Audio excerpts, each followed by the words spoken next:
Hello friends, విజయ రహస్యాలు అని అంటూ ఉంటారు. అవి ఏంటో తెలుసుకున్నారా? ఎప్పుడైనా ప్రయత్నించారా? వాటి గురించి తెలుసుకోవడం చాలా అవసరం. సక్సెస్ అయిన వ్యక్తితో మాట్లాడుతున్నప్పుడు ఎవరైనా అడిగే మొదటి ప్రశ్న మీ విజయ రహస్యం ఏమిటి అని.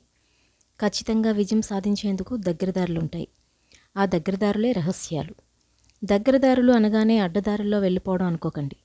విజయానికి దగ్గరదారి నిరంతరం కృషి చేయడం, కష్టపడటం. ఏం చేయాలనుకుంటున్నారో ఆ విషయంపై స్పష్టతను కలిగి ఉండటం. ఇవన్నీ మీకు ఉంటే విజయం సాధించడం చాలా సులువు.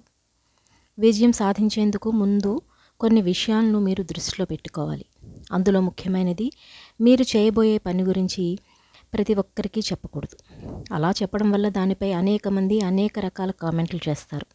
అవన్నీ మీపై చెడు ప్రభావాన్ని చూపించవచ్చు. మీరు ఏం సాధించాలనుకుంటున్నారో, ఎలా సాధించాలి అనుకుంటున్నారో వ్యూహాన్ని మీరు దగ్గరగా ఉంచుకోవాలి.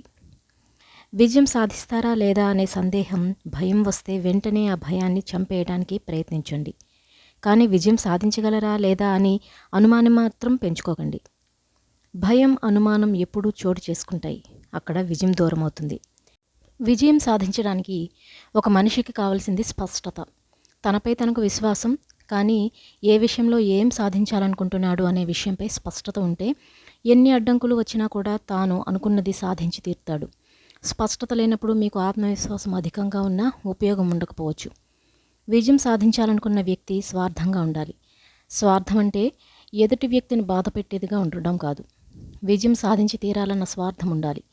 చుట్టుపక్కల ఏం జరుగుతున్నా వాటికి ప్రభావితం కాకూడదు.